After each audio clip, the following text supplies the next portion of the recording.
Hey guys welcome back. आज की video होने वाली है इंटरनेट कंप्यूटर के बारे में। It will be the detail fundamental analysis about internet computer which is the symbol is ICP. किस तरह का कॉइन है, किस तरह से वर्क करता है, क्या फ्यूचर पोटेंशियल है, क्या टीवीएल है, क्या टोकोनोमिक्स है, एवरीथिंग हम इसी वीडियो में कवर करने वाले हैं। लास्ट में आपको मैं कंक्लूड करके बताने वाला हूँ कि आपको बाई करना चाहिए या नहीं करना चाहिए। That will be my unbiased opinion. And make sure, यहाँ पे मैं एक चीज और मेंशन करना चाहूंगा। पहले तो अगर आपने अभी तक चैनल सब्सक्राइब नहीं किया है तो please do subscribe the channel. Because इससे क्या होता है कि जो फंडामेंटल एनालिसिस की वीडियोस होती है उनमें सबसे ज्यादा टाइम जाता है और सबसे कम रेवेन्यू इन्हीं वीडियो से आता है, लिटरली लाइक 1 और 2 रुपीज। और इनमें बनाने में 4 से 5 घंटे जाते हैं। पहले रिसर्च करो, देन फिर रिकॉर्ड करो, एडिट करो, अपलोड करो। It take lot of time. So please do support me by subscribing the channel, the first thing. Second thing, whenever I create a fundamental analysis video, it is just for the information purpose only, कि मैं आपको बताता हूँ अगर कोई problem होगी तो ये प्रॉब्लम है, अगर नहीं है तो इसमें कोई प्रॉब्लम नहीं है। इट डजंट मीन मैं आपको ये बोल रहा हूँ कि उस कॉइन को बाई करो। अगर जब भी आती है बाई बाई करने की बात, तो फिर उसमें कई फैक्टर देखे जाते हैं। कई फैक्टर इन द सेंस, ठीक है फ्यूचर पोटेंशियल है तो, लेकिन किस में ज्यादा मैक्सिमम गेन हो सकते हैं। क्योंकि अगर आप इन्वेस्ट कर रहे हो तो मैक्सिमम पोटेंशियल वाले कॉइन्स को ही देखोगे, and along with that you will see जिसमें मिनिमम रिस्क भी हो, मतलब रिस्क भी कम हो ताकि डूबने का खतरा ना रहे। तो जब भी किसी कॉइन को बाई करने को बोलता हूँ तो मैं अगर पर्सनली बोलूंगा, वैसे मैं फाइनेंशियल एडवाइजर तो नहीं हूँ, लेकिन फिर भी मैं आपको बता देता हूँ कि अगर आपको रिस्क फ्री ऑप्शंस पे जाना है तो मैं हमेशा वेलास और डिया कॉइन जो है उसकी सलाह देता हूँ आज की डेट में। क्योंकि ये दो कॉइन जो कॉइन है, मैंने इनको अच्छी तरह से एनालाइज किया है और इनमें कम रिस्क है, ऑलरेडी बॉटम आउट हो चुके हैं पूरी तरह से, कह सकते हैं कंसोलिडेटेड है लोअर रेंज में, और अच्छे प्रॉफिट देने की कैपेसिटी रखते हैं। बाकी मैं बहुत सारे प्रोजेक्ट रिव्यू करता हूँ। इट डजेंट मीन, अब इस तरह से मैं अगर डेली एक फंडामेंटल एनालिसिस वीडियो बनाऊंगा, इट डजेंट मीन मैं सारे कॉइन को बाई करने के लिए बोल रहा हूँ। ऐसा आप कंक्लूड मत किया करो वीडियोस देख के। आपको प्रोजेक्ट के बारे में पता चले कैसा है, अगर आपने होल्ड किया है वुड यू होल्ड इट और नॉट, और अगर आप बाई भी करो सर्टेन अमाउंट में जहां पे आप अपना खुद रिस्क एपेटाइट देखोगे, आपका रिस्क एपेटाइट कितना है, सबका अलग अलग होता है, उसके अकॉर्डिंग आप जज करोगे, not because of I am saying it. आप उसके बेसिस पे जज नहीं करोगे। So let's start the fundamental analysis video. अभी करंट में अगर इसका प्राइस देखोगे तो $5.9 पर ट्रेड कर रहा है और सबसे ज्यादा पैसा डुबाया है इसने इन्वेस्टर्स का। रीजन है, अगर इसका आप चार्ट देखोगे तो जब से ये आया है मार्केट में तब से सिर्फ डाउन ही जा रहा है। हार्डली एक आध स्पाइक्स देखने को मिले हैं, वो भी लास्ट मंथ में अगर आप देखोगे, उसके बाद डाउन ही डाउन जाता जा रहा है। और अभी अगर रिसेंटली कहोगे 5.9 जो है यानी $5 के आसपास, ये इसका ऑल टाइम लो है। मतलब इससे और भी मतलब लो जाने की कैपेसिटी इसमें हो सकती है। उसका रीजन भी बताऊंगा क्यों। वो भी हम डिटेल में देखेंगे। अगर इसकी सर्कुलेटिंग सप्लाई की बात करोगे तो सर्कुलेटिंग सप्लाई से पहले आप ऐसा समझ लो, जब ये आया था तब से लगभग डबल हो गई इसकी सर्कुलेटिंग सप्लाई। और इसकी सप्लाई में दोनों मैकेनिज्म है। इसमें इन्फ्लेशन भी होता है, इसमें डिफ्लेशन भी होता है, यानी सप्लाई बढ़ती भी है, सप्लाई घटती भी है। वो दोनों चीज में हम डिटेल में देखेंगे। टोटल सप्लाई की बात करें तो 488 मिलियन की है अभी करंट में। मैक्सिमम सप्लाई यहाँ पे अपडेटेड नहीं है क्योंकि इसमें इन्फ्लेशन डिफ्लेशन दोनों हो रहा है, तो कोई सप्लाई अभी तक फिक्स नहीं है। सो और ये फिक्स की भी नहीं जा सकती है।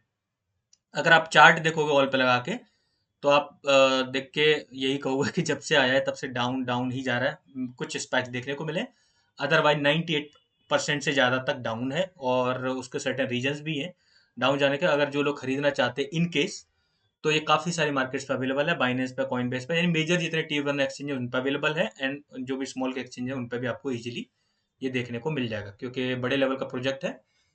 तो मेजरली सारे एक्सचेंजेस पे तो अवेलेबल है। ये जो प्रोजेक्ट है वो लाया है डेफिनिटी फाउंडेशन ने, और ये मतलब कह सकते हैं कंप्यूटर के जो भी मतलब लाइक एक्सपर्ट्स हैं कंप्यूटिंग उसमें स्पेस में, वहाँ के बहुत सारी बड़ी टीम है इनकी, जिसमें से 6 से 7 इंडियंस भी। मैंने इनकी पूरी टीम भी डिटेल में खंगाल के देखी। तो वहाँ पे आप जाके देखोगे तो आपको 6 से 7 इंडियंस भी स्पॉट करने को मिल जाएंगे। जैसे ये पर्सन है, एक बंदी आपको देखने को मिल जाएगी, और नीचे भी कई सारे आपको मिलेंगे। मोस्टली साउथ इंडिया से हैं, और 6 से 7 इसमें इंडियन भी हैं। होल ओवर ग्लोब से एक बहुत बड़ी टीम है इनकी, और इनके पास बहुत ज़्यादा पेटेंट्स भी हैं, बहुत ज़्यादा इनके पब्लिकेशंस भी है, साइटेशंस भी इनको मिले हैं, ऐसा इन्होंने क्लेम किया। 1600 से ज़्यादा इन्होंने पब्लिकेशन पब्लिश किए regarding internet computer only, and citation इनको 1 लाख से ज़्यादा मिले हैं, एंड 250 से ज़्यादा इनके एम्प्लॉय हैं। अब थोड़ा सा नोबल आइडिया समझते हैं कि ये है क्या इंटरनेट कंप्यूटर, एंड देन फिर हम फर्दर डिटेल में जाएंगे इसके फीचर्स के, और फिर लास्ट पार्ट कवर करेंगे शुड यू बाई इट और नॉट। व्हाइट पेपर अगर आप खोल के देखोगे डिटेल में तो वहां पे आपको पता चल जाएगा कि ना ही पूरी तरह से प्रूफ ऑफ वर्क ही फॉलो कर रहे हैं, ना ही प्रूफ ऑफ स्टेक ही फॉलो कर रहे हैं। काइंड ऑफ एक हाइब्रिड मैकेनिज्म फॉलो कर रहे हैं, which is like combination of both. तो आप इस तरह से इनको कंक्लूड कर सकते हो। आप इसका व्हाइट पेपर डिटेल में पढ़ोगे, then you will get to realise it. अब यहाँ पे ये किस तरह से वर्क करते हैं, किस तरह से इनका होल कंसेप्ट है, वो थोड़ा सा डिटेल में देखते हैं, और किस तरह से ये एक चैलेंजिंग फैक्टर हो सकते हैं इन फ्यूचर ब्लॉकचेन के लिए। तो बेसिकली क्लाउड कंप्यूटिंग पे ही काम कर रहे हैं, लेकिन इसके उसको भी एक नेक्स्ट स्टेप पे लेके गए, which is kind of like decentralise cloud computing. इनका होल कंसेप्ट ये है, एक वर्ल्ड कंप्यूटर बनाना, एक डिसेंट्रलाइज ब्लॉकचेन बेस्ड कंप्यूटर बनाना, जिस पे आप अपनी एप्लीकेशंस या फिर जो भी काम जो कन्वेंशनल इंटरनेट पे करते हो वो वहां पे आप कर सकते हो इजीली। वेब 3.0 के लिए बहुत ही एसेंशियल होने वाला है, क्योंकि देयर सो मेनी कॉम्प्लिकेशंस जो कन्वेंशनल इंटरनेट को जब यूज करने में आती है, and they are solving this problem by giving the different type of service. अब डिफरेंट टाइप ऑफ सर्विस किस तरह से करते हैं, इन्होंने कुछ कंसेप्ट है, जैसे इनके कंसेप्ट में आप देखोगे, जैसे न्यूरॉन्स का कंसेप्ट है, विच इज काइंड ऑफ जो भी स्टेकर्स होते हैं उनको ये न्यूरॉन्स बोलते हैं। जो इन पे स्मार्ट कॉन्ट्रैक्ट एग्जीक्यूट होते हैं उनको ये कैनिस्टर बोलते हैं। नाम अलग कर दिया, लेकिन kind of like functionality similar है। What they want to achieve, जितने भी ट्रेडिशनल कह सकते हैं टेक जाइंट्स हैं जो अभी कंप्यूटिंग से जुड़े हुए हैं, उनका ये एक चैलेंजिंग फैक्टर बनना चाहते हैं, एक डिसेंट्रलाइज कंप्यूटर डिजाइन करना चाहते हैं। वो कैसे बनेगा, जैसे world wide there so many data centres जो कनेक्ट होंगे, नोड रन करेंगे, और जितने ज्यादा नोड ऑपरेट होंगे उतना ही ज्यादा ही डिसेंट्रलाइज हो जाएगा। वो नोड्स आपस में ऑपरेट होकर एक सबनेट बनाते हैं, सबनेट पैरेलली वर्क कर सकते हैं। इससे ये क्या कर सकते हैं, इनकी जो मतलब लिटरली आप ऐसा कह सकते हो, जितने ज्यादा डेटा सेंटर्स कनेक्ट होंगे इनके साथ, उतना ही ज्यादा इनकी स्केलेबिलिटी बढ़ जाएगी, उतना ही ज्यादा इनका थ्रूपुट बढ़ जाएगा, लेटेंसी भी इनकी काफी कम रहेगी ब्लॉकचेन की। अब एक अचीव कैसे करते हैं कि जो सबनेट बनते हैं वो पैरेलली वर्क कर सकते हैं, और ईच सबनेट पे कैनिस्टर एग्जीक्यूट हो सकते हैं। कैनिस्टर वही स्मार्ट कॉन्ट्रैक्ट, जैसे इथेरियम पे स्मार्ट कॉन्ट्रैक्ट एग्जीक्यूट होते हैं। और उसमें एक कह सकते हैं एनएनएस, जो इनका एक मतलब होल एक नेटवर्क नर्वस सिस्टम रहता है, वो उनको सबको कंट्रोल करता है, और उस तरह से वर्ल्ड कंप्यूटर बनता है, एक decentralise computer which is based on blockchain. और वो सारी चीजें टास्क करने में कैपेबल है जो आपका नॉर्मल जो आप कंप्यूटिंग से करते हो। चाहे आपको वेब स्पेस चाहिए, वेब होस्ट करना है, या फिर जो भी मतलब टास्क है, चाहे आपको एनएफटी स्टोर करनी है, या फिर वेब 3.0 से जुड़ी हुई कोई अपनी डिसेंट्रलाइज एप्लीकेशन होस्ट करनी है, for everything you can utilise this blockchain and have the advantage. और ये जो सर्विस है वो काफी चीप अवेलेबल है कंपेयर टू जो भी हमें ट्रेडिशनल वे में पे करना पड़ता है उसके कंपेरिजन में। तो यहाँ तक टेक वाइज देखोगे तो ठीक है, इनका जो आइडिया है बिल्कुल रिवॉल्यूशनरी है, एकदम डिफरेंट है, और बहुत ही कह सकते हैं अलग लेवल का है कि डिसेंट्रलाइज एक कंप्यूटर क्रिएट करना। नेक्स्ट थिंग जो इसमें प्रॉब्लम्स हैं वो भी हम थोड़ा सा डिटेल में देखेंगे, लेकिन एक जो इनका इंटीग्रेशन हुआ है कि ये बिटकॉइन के लिए एक रिवॉल्यूशनरी साबित हो सकते हैं। वो क्या है, बिटकॉइन के जो मेन प्रॉब्लम है that is lower TPS value, और नेटवर्क उसका काफी स्लो है compare to any other blockchain. अगर वो कहोगे पहला है ब्लॉकचेन है, और उस कंपेयर में देखोगे तो उससे ज्यादा स्केलेबल, ज्यादा फास्ट और ज्यादा चीप ब्लॉकचेन ऑलरेडी मार्केट में अवेलेबल है। क्योंकि उसे फर्स्ट मूवर एडवांटेज मिला हुआ है, तो बिटकॉइन को आज की डेट में मेजर तौर पे दुनिया भर में लोग स्टोर ऑफ वैल्यू की तरह देखते हैं। लेकिन स्टोर ऑफ वैल्यू की तरह तो देखते हैं, जैसे मनी को हम स्टोर ऑफ वैल्यू की तरह देखते हैं, गोल्ड को हम स्टोर ऑफ वैल्यू की तरह देखते हैं, बट अगर उसका जो ट्रांजिशन है, यानी कह सकते हैं ट्रांजेक्शन अगर फास्ट नहीं होगी तो प्रॉब्लम आती है। उस केस में बिटकॉइन को पेमेंट मेथड के तौर पे एक्सेप्ट करने में बहुत दिक्कत आती है। अब यहाँ पे एक और चीज मैंने आपको बताई, जब मैंने ई कैश का फंडामेंटल एनालिसिस किया था, ये totally focused on creating electronic money. वहीं पे बहुत लोगों को ऑलरेडी मिसगाइड किया जाता है शिबा इनू के नाम पे कि इसको पेमेंट मेथड के तौर पे एक्सेप्ट किया, बड़ी बड़ी कंपनी एक्सेप्ट करेंगी। नहीं करेंगी जब तक उसमें ये वाले फीचर नहीं होंगे कि जब तक वो कंकरेंट बहुत ज्यादा लोड ले पाए, एक ऐसी ब्लॉकचेन जो कंकरेंट लोड ले पाए और बहुत ज्यादा फास्ट एंड चीप ट्रांजेक्शन हो पाए। अगर आप शिबा इनू को पेमेंट मेथड के तौर पर अभी देखते हो, इसका मतलब आपको इथीरियम को भी पेमेंट मेथड के तौर पे देखना चाहिए, लेकिन इथीरियम को इतना ज्यादा नहीं देखते। क्यों? बेसिकली वो बेस्ड तो इथेरियम की ब्लॉकचेन पे ही है ना, एक टोकन ही तो है जो इथेरियम की ब्लॉकचेन पे बना है। अब आगे चल के बोलते हैं नहीं सिबेरियम आ जाएगा तो it will be easy, definitely उसको एडवांटेज मिलेगा पेमेंट मेथड के तौर पे एक्सेप्ट होने में, बट सर्टेनली 100% हम ऐसा नहीं कह सकते कि उसको बहुत अच्छे लेवल के पेमेंट मेथड के एक्सेप्ट ही करने लगेंगे, क्योंकि लेयर 2 बाय नेचर बाउंड रहती है लेयर 1 ब्लॉकचेन पे। ये टॉपिक थोड़ा आउट ऑफ डिटेल है, तो हम इसको किसी और वीडियो में डिटेल में कवर करेंगे। अब इनके ऊपर वापस आते हैं, वन बाय वन करके देखते हैं कि जो ब्लॉकचेन इंटीग्रेशन इनके मतलब सॉरी बिटकॉइन का जो नेटवर्क इंटीग्रेशन इनके लिए क्यों रिवॉल्यूशनरी साबित हो सकता है। क्योंकि इनकी ब्लॉकचेन को यूज करके एक अल्टरनेटिव देखेंगे तो जो लाइटनिंग नेटवर्क है उसको देखा जाता है कि लाइटनिंग नेटवर्क को यूज करके बिटकॉइन को फास्टली ट्रांसफर किया जा सकता है।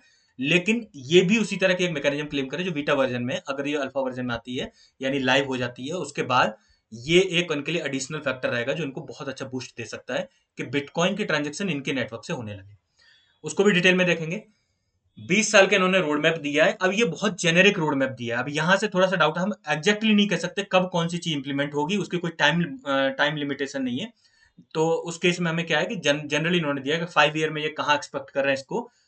5 साल में लगभग सबने इंटरनेट कंप्यूटर के बारे में सुना होगा कि एक अल्टरनेटिव अवेलेबल है जहाँ पर आप इजीली वो सारे टास्क कर सकते हो जो आप जनरली जो इंटरनेट को यूज करके करते हो। 10 ईयर्स में कहाँ तक पहुंचेंगे, 20 ईयर्स में कहाँ तक पहुंचेंगे। 20 ईयर्स में लाइक ग्लोबली एक बहुत बड़ा मेजर वो क्रिएट करना, मतलब बज क्रिएट करना है इनका जो टास्क है। और मतलब लाइक इन्होंने डिसाइड कर रखा है और काइंड ऑफ लाइक ऑप्टिमिज्म दे रखा है कि ऐसा हो ही जाएगा। वो भी अभी देखेंगे कि हो ही जाएगा कि नहीं होगा, लेकिन इसमें इनके जो रोड मैप में ये चीज ध्यान से मतलब सुनना कि डेफिनेट टाइम फ्रेम किसी चीज का नहीं दिया, जेनेरिक दिया। 5 साल में कहाँ देखते हैं, 10 साल में कहाँ देखते हैं, 20 साल में कहाँ देखते हैं।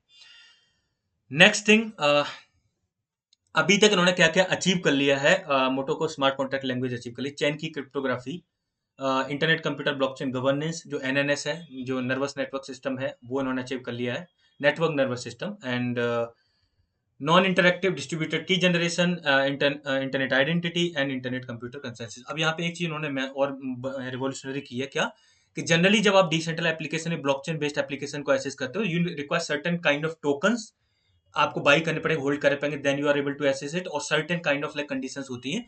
बट इन्होंने उसको फ्री टू यूज किया है ताकि जो बैरियर है, मतलब जो जो ट्रेडिशनल अभी जो यूजर्स हैं उनको ब्लॉकचेन बेस्ड यूजर बेस में लाने के लिए जो बैरियर है उन्होंने वो बहुत लो कर दिया है ताकि ज्यादा से ज्यादा इसका अडॉप्शन हो। तो ये भी चीज इनकी डेफिनेटली एडमायरेबल है। अब यहाँ पे एक चीज और आती है कि अगर इन्होंने जो स्टेक कर सकते हो आप इसको चाहो तो, लेकिन मैं स्टेक करने की सलाह नहीं दूंगा, और उसका रीजन बताऊंगा क्योंकि स्टेकिंग में हमेशा डाउट रहता है कि अगर आप स्टेक करोगे, स्टेक करने के बाद जब आप अनस्टेक करते हो तो आपको ये भी देखना पड़ता है उस नेटवर्क या उस कंप्यूटर, मतलब सॉरी उस कॉइन का उस टाइम पे वैल्यूएशन भी अच्छा खासा रहे, तभी ऐसे उसमें सिस्टम इन्वेस्ट करना चाहिए। अदरवाइज आप, अगर आपकी सप्लाई भी आपको बढ़ के मिलती है, आपको रिवॉर्ड भी मिलता है 17, 18, 20% कुछ भी, और उसके बाद उस टाइम पे उसका प्राइस बहुत ज्यादा डाउन चला है, तो टेक्निकली आप घाटे में रहते हो। तो स्टेकिंग भी एक बहुत ही रिस्की फैक्टर रहता है अगर आपने किसी बेकार कॉइन में स्टेक कर दिया तो।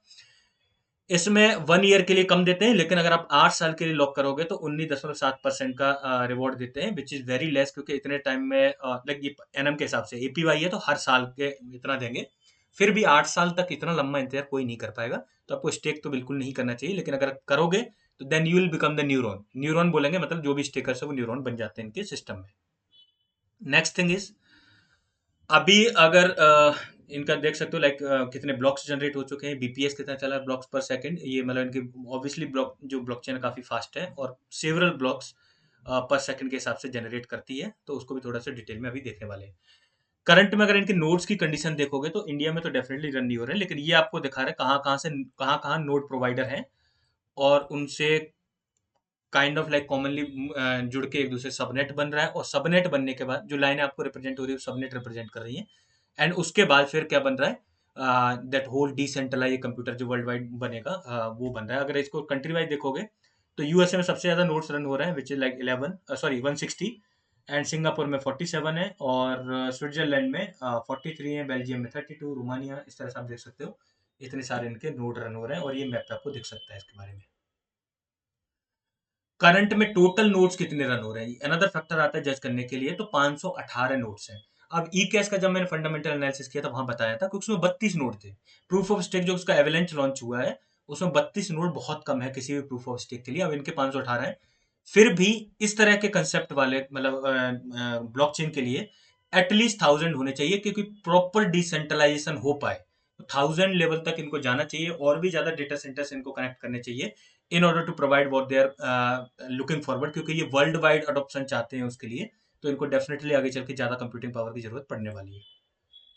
टोटल इसमें प्रोजेक्ट कितने, आज की डेट में मात्र 80 प्रोजेक्ट है, तो ये भी एक और थोड़ा सा लाइट फैक्टर है क्योंकि इस तरह के ब्लॉकचेन पे प्रोजेक्ट ज्यादा होने चाहिए, लेकिन आज की डेट में प्रोजेक्ट्स बहुत कम है। मे बी इन फ्यूचर और भी प्रोजेक्ट्स बढ़ेंगे, बट अभी इनके मैंने ऑल पे लगा दिया है। अब इसमें डिफरेंट कैटेगरी है, वॉलेट, इंफ्रास्ट्रक्चर, एनएफटी या फिर सोशल डी एप्स, इन सबको मिला के ये टोटल इतने हैं 80 प्रोजेक्ट आज की डेट में रन कर रहे हैं। नेक्स्ट कोड बिटकॉइन, इसके बारे में आपको ऑलरेडी बता चुका हूँ। इन्होंने जो उसका इंटीग्रेशन किया है, अब यहाँ पे आप देख लो उसकी करंट कंडीशन क्या है। रिलीज टाइमलाइन को देखोगे, अगस्त 2022 में इन्होंने बीटा रिलीज किया था। उस टाइम पे इनके प्राइस में काफी ज्यादा स्पाइक भी देखने को मिली थी, यानी $9 के आसपास चला गया था, $5 की रेंज से। फिर उसके बाद फिर से फर्दर उसी लेवल पे आ गए, क्योंकि जब तक ये प्रॉपर फंक्शनिंग में नहीं आएगा तब तक ऐसा मतलब तब तक इसका इम्पैक्ट देखने को नहीं मिलेगा। इस इंटीग्रेशन की वजह से आप बिटकॉइन के एड्रेस जनरेट कर सकते हो, बिटकॉइन ट्रांसफर कर सकते हो इजीली, फास्ट और बहुत चीपली, क्योंकि इनकी blockchain compare to any other blockchain काफी चीप है। वो फैक्टर इसमें डेफिनेटली रहने वाला है। यहाँ पे आपको दिखा देगा कि कितने ब्लॉक्स पर सेकंड का भी रेट चल रहा है। 30 मतलब 25 से लेकर 30 के बीच में वेरी करता रहता है, एंड डिपेंड करता है जैसे नेटवर्क यूज होगा उस हिसाब से ज्यादा ब्लॉक जनरेट होंगे। और काइंड ऑफ लाइक इनका कंसेप्ट यही है कि जो इनकी ब्लॉकचेन है वो इनफाइनाइटली स्केलेबल है, क्योंकि जितने ज्यादा डेटा सेंटर्स कनेक्ट होंगे उतने ज्यादा सबनेट्स होंगे, उतने ही वो पैरेलली वर्क करेंगे और उतने ही ज्यादा कैनिस्टर्स उस पर एग्जीक्यूट हो सकते हैं। नेक्स्ट, ये इनके हाईलाइट में बता दे रहा हूँ कि किसके लिए आप आईसीपी यूज कर सकते हो। इसके सिस्टम में आपको गवर्निंग के लिए या फिर स्टेक करना है, या फिर जो भी डिसीजन मेकिंग से लेके कुछ भी सर्विस इनकी बाई करनी है, तो आपको आईसीपी टोकन की ही जरूरत पड़ने वाली है, कॉइन की। और उसमें आप क्या क्या कर सकते हो आईसीपी कॉइन से, दस डॉलर के बराबर जो आपके मतलब आईसीपी को अगर साइकिल्स में कन्वर्ट करोगे, then you can host 200 MB website का जो बंडल है उसको होस्ट कर सकते हो 10 साल के लिए, या फिर 1 साल के लिए आप स्टोर कर सकते हो। मतलब फुल एनएफटी कलेक्शन जो भी आप 10,000 एनएफटी तक 1 साल में कनेक्ट कर सकते हो मात्र $10 में। तो इतने इस लेवल की ये सर्विस प्रोवाइड कर रहा है। अब इनकी जो ट्रांसफर की जो फीस है वो फिक्स है, वो है $0.0001 आईसीपी, और अभी अगर करंट में इसका रेट देखो तो $0.0061, विच इज वेरी चीप। लेकिन आईसीपी का जब प्राइस बढ़ेगा तो ये फीस भी यहाँ पे बढ़ जाएगी, लेकिन इन्होंने इस पे ही फिक्स रखी है। इतना ही लगेगा आपको अगर कुछ भी उसमें करना है। डीफाई लामा पे जाके जब आईसीपी सर्च करके देखोगे, टोटल वैल्यू लॉक्ड इनके सिस्टम में बहुत पुअर है, ये तो मानना ही पड़ेगा। $1 मिलियन भी नहीं है, 792 मतलब 7,92,451 है, विच इज वेरी लेस। अगर इतने बड़े लेवल की ब्लॉकचेन है तो एक मतलब $1 मिलियन भी पूरा है इनके जो टीवीएल नहीं है। टीवीएल अनदर फैक्टर रहता है किसी भी ब्लॉकचेन का जज करने के लिए। उसका रीजन ये है, जितनी ज्यादा ट्रिवियल होगी उतना ही ज्यादा बेटर कंसीडर किया जाता है, यानी उतना ही ज्यादा यूजर्स का ट्रस्ट है उस ब्लॉकचेन पे। तो ये एक एडिशनल फैक्टर रहता है ब्लॉकचेन को जज करने के लिए, लेकिन ये इनकी बहुत कम है। तो दिस इज एक्चुअली डिसअपॉइंटिंग कि टीवीएल ज्यादा नहीं है। नेक्स्ट, नेटवर्क इनका किस तरह से वर्क करता है, तो उसमें मैं आपको बता दे रहा हूँ कि इसमें इन्फ्लेशनरी और डिफ्लेशनरी दोनों मैकेनिज्म है, और उसको भी डिटेल में हम देख लेंगे कि किस तरह से डिफ्लेशनरी मैकेनिज्म वर्क करती है। तो पहले तो मैंने आपको ये ऑलरेडी बता दिया कि गवर्नेंस के लिए और रिवॉर्ड्स के लिए आपको आईसीपी टोकन की जरूरत पड़ने वाली है। अगर आप इसको डिटेल में देखो किस तरह से वर्क करता है, तो पहले जब नेटवर्क का जेनेसिस हुआ था 10 मई 2021 में, उस टाइम पे टोटल सप्लाई 469 मिलियन थी और सर्कुलेटिंग सप्लाई 123 मिलियन थी। अगर 16 सितंबर की बात करें तो ये जो सर्कुलेटिंग सप्लाई है 260 मिलियन हो गई है, डबल के मतलब लगभग डबल से भी ज़्यादा ही मान लो, और उतनी सर्कुलेशन में आ गई। जो स्टेक्ड है वो 264 मिलियन है, उसमें भी इन्होंने रेशियो दे दिया है कि 1 साल के लिए या 1 साल या उससे कम पीरियड के लिए कितने लॉक हैं और 8 साल के लिए कितने सप्लाई लॉक है। ये आप इसका आईसी न्यूरॉन डैशबोर्ड देखोगे तो वहां पे जाके देख सकते हो इजीली। अब इसमें क्या होता है, इन्फ्लेशन मैकेनिज्म भी है, इन्होंने खुद ही इसके बारे में डिटेल दी है। गवर्नेंस के लिए और नोड प्रोवाइडर का रिवॉर्ड देने के लिए इसमें इन्फ्लेशन होता है, यानी इसकी सप्लाई बढ़ती है जब उनको रिवॉर्ड दिया जाता है। उसके लिए आप टोटल रिवॉर्ड चार्ट खोल के देखोगे तो वहां से आपको एक चार्ट दिखा देते हैं कि कितना जनरेशन हो रहा है। तो इसमें इन्फ्लेशन भी होता है, and at the same time इसमें डिफरेंशियल मैकेनिज्म भी है। जब भी मिंट साइकिल होता है तो अगर जो कंप्यूट या फिर स्टोरेज के लिए कोई व्यक्ति पे करता है इनकी सर्विस लेने के लिए, तो वो साइकिल्स में कन्वर्ट होके मतलब बाई करेगा और साइकिल फिर टाइमली दे बर्न दो सप्लाई। ट्रांजैक्शन फीस जो भी जनरेट होती है वो भी बर्न होती है, और कोई अगर फेल्ड प्रपोजल करता है, यानी इनके, क्योंकि एक तरह का डाओ की तरह है ये, डिसेंट्रलाइज ऑटोनोमस ऑर्गेनाइजेशन की तरह है, पर आपको इसको डाओ ब्लॉकचेन बोल सकते हो अगर सही टर्म में बोलना है। तो उसमें अगर कोई फेल्ड प्रपोजल होता है, यानी कोई मतलब मिस यूज करना चाह रहा है या इसको कॉम्प्रोमाइज करने की कोशिश कर रहा है, या बेकार से कोई प्रपोजल सबमिट होता है, तो प्रपोजल सबमिट करने का जो अमाउंट होता है वो उसका जब्त हो जाएगा और उसके बाद वो बंद कर दिया जाता है। तो इस तरह का इनका डिफरेंशियरी मैकेनिज्म भी है। तो एग्जैक्ट इनकी सप्लाई का अंदाजा लगाना इज वेरी डिफिकल्ट, क्योंकि इन्फ्लेशन डिफ्लेशन दोनों साथ में हो रहे हैं और उनका रेट भी फिक्स नहीं है किस रेट पे होगा। ऑब्वियसली चार्ट अगर आप खोल के देखोगे तो उसमें ये दिखाया है इन्होंने ऐसा कि इन्फ्लेशन डाउन जा रहा है, बट फिर भी आप ऐसा मान के चलो दोनों एक साथ हो रहे हैं। Next thing which we are going to जज, कितने स्टेक्ड हैं मैंने आपको ऑलरेडी बताया, अभी वहां पे दिखा दिया था। अभी अभी करंट में देखो 264 बिलियन आईसीपी अभी करंट में स्टेक है, विच इज काइंड ऑफ लाइक 54% है टोटल सप्लाई की। अब जो टोटल सप्लाई का 54% स्टेक्ड है उसको निकाल के बाकी इन्होंने सर्कुलेशन में उधर दिखाया है, तो ये भी आप थोड़ा सा ध्यान में रखना। अब थोड़ा चार्ट पर कंडीशन देखते हैं। चार्ट पर कंडीशन देखने की क्या जरूरत पड़ी, लॉन्ग टर्म के लिए मैंने इसको डे पे सेट कर रखा है, क्योंकि अभी अगर करंट में देखोगे तो ऑलरेडी बॉटम आउट है। लेकिन अगर मैं डे पे सेट करके देख रहा हूँ लॉन्ग टर्म के लिए क्या कंडीशन हो सकती है, चार्ट अगर देखो तो ऑलरेडी पहले तो बॉटम आउट है। इनिशियली जब आया था, जब से ये टोकन आया तब से, कॉइन आया तब से डाउन डाउन ही जा रहा है। अगर मेजर इसकी सपोर्ट देखोगे तो 2 बार वहां से बाउंस बैक किया है, विच इज लाइक $5.18। वहां से कई बार बाउंस बैक कर गया है और अभी बॉटम आउट जोन में ही है। और अभी जब इन्होंने बिटकॉइन के कोड का इंटीग्रेशन का अनाउंस किया था, तब एक स्पाइक देखने को मिली थी, 9.5 $9.5 के आसपास तक चला गया था, बट फिर भी सस्टेन नहीं कर पाया। लॉन्ग टर्म के लिए अगर देख रहे हैं डे चार्ट पे, तो अभी कोई ऐसा रिवर्सल का सिग्नल भी नहीं है, कोई मेजर ब्रेकआउट नहीं दिख रहा। तो ऐसा भी नहीं है कि अभी हाल फिलहाल में ये बाउंस बैक कर जाएगा। अब थोड़ा सा आते हैं इसके प्राइस प्रिडिक्शन वाले पार्ट पे एंड इसके फ्यूचर वाले पार्ट पे। क्या ये कॉइन आपको खरीदना चाहिए?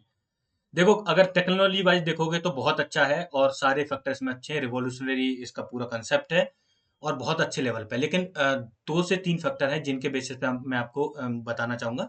ये जो मैं जज कर रहा हूँ वो मैं इस पर्पज से जज कर रहा हूँ कि आप इसमें इन्वेस्ट करोगे, एज ए इन्वेस्टर आपको इसमें इन्वेस्ट करना चाहिए या नहीं। वो पर्सपेक्टिव से technology wise it is amazing, definitely कोई इसका तोड़ नहीं है, उसको हम डिनाई नहीं कर सकते। पहली चीज देखोगे तो मैंने एक फैक्टर हाईलाइट किया कि इसमें सप्लाई वाला जो इश्यू है, डिफ्लेशन और इन्फ्लेशन साथ में होता है, लेकिन जैसे जैसे ये ज्यादा यूज होगा वैसे वैसे ज्यादा बर्न होगा। यानी इन फ्यूचर जब ज्यादा मेन स्ट्रीम आएगा ये, तो डेफिनेटली सप्लाई बर्न होगी। तो सप्लाई वाइज हमें इतना ज्यादा वरीड नहीं रहना चाहिए। ज्यादा से ज्यादा प्रोजेक्ट आएंगे उतना ही ज्यादा इसके लिए बेटर रहेगा, और बिटकॉइन का जो नेटवर्क इंटीग्रेशन इनके लिए रिवॉल्यूशनरी साबित हो सकता है। ये भी एक फैक्टर है। अब इसको मतलब दूसरा फैक्टर में जो मैंने बताया था कि इसकी टीवीएल बहुत कम है, वो एक कंसर्निंग फैक्टर है। एंड साथ में अगर आप एक चीज और देखोगे कि कितना मार्केट कैप तक जा सकता है, जब शुरू में आया था $45 बिलियन की मार्केट कैप इसने अचीव कर ली थी। लेकिन अभी करंट में देखोगे तो $1.5 बिलियन की मार्केट कैप में है, ऑलरेडी बहुत ज्यादा डाउन है। मेरे हिसाब से इसको बाई तो करना चाहिए, क्योंकि अच्छा है और अच्छे लेवल पर ग्रो कर सकता है। और इसके जो रोड मैप है उसमें डेफिनेट टाइम फ्रेम नहीं दिया है, ये अनदर प्रॉब्लम है। तो इसके लिए आपको वेट करना चाहिए। जब कभी चार्ट पे, वन डे वाले चार्ट पे आपको मेजर कोई ब्रेक थ्रू दिखे, यहाँ पे रिवर्सल ऑफ ट्रेंड दिखने लगे, या फिर कोई मेजर अनाउंसमेंट इनकी आए कि या तो वो बिटकॉइन वाला जो इंटीग्रेशन जो जिससे बिटकॉइन ट्रांसफर कर सकते हैं वो लाइव हो जाए, मतलब फुली फंक्शनल हो जाए, या फिर और भी कोई फर्दर डेवलपमेंट जो मेजर लेवल का होने वाला है वो लाइव हो जाए, उस टाइम पे बाई करना सही रहेगा। लेकिन अभी और भी ज्यादा बॉटम आउट हो सकता है, that is for sure. Next thing जो आपको ध्यान में रखनी चाहिए कि अभी करंट अगर नहीं बाई कर रहे हैं तो मतलब कब इसका टाइम हो सकता है। बीटा बीटा वर्जन में अभी है, अल्फा वर्जन जब भी आएगा, या मैं कह सकते हैं मेन, जब मेन नेट लॉन्च होगा उसका, यानी मेन फंक्शनिंग जब चालू होगी, तो इसके रिगार्डिंग अनाउंसमेंट करेंगे ही। लेकिन जिन्होंने बाई कर रखा है they might hold it for long, but अभी हाल फिलहाल में कोई मेजर ब्रेक थ्रू नहीं दिख रहा। तो मेरे हिसाब से फॉरेन इन्वेस्टमेंट पर्पस आपको वेट करना चाहिए, wait and watch and then decide how it get evolve. In future अच्छा कर सकता है, दैट इज फॉर श्योर, क्योंकि जो कंसेप्ट है वो बहुत यूनिक है, बहुत रेवोल्यूशनरी है और आगे चल के अच्छे लेवल पर ग्रो भी कर सकता है। क्योंकि अगर जो मेन टेक जाइंट्स हैं जो अभी जिसमें कंप्यूटिंग में जो वर्क कर रहे हैं, उनकी भी अगर मार्केट देखोगे तो $1 ट्रिलियन की मार्केट कैप है। तो ऐसा नहीं कि बड़े लेवल पर नहीं जा सकता, अच्छे लेवल पर जा सकता है। लेकिन you should wait and watch and later on you can decide you should buy it और नॉट। अभी तो बाई नहीं करना चाहिए। So that's all for today. I hope you like the video अच्छी, वीडियो को लाइक जरूर करें and make sure subscribe the channel. Thank you guys.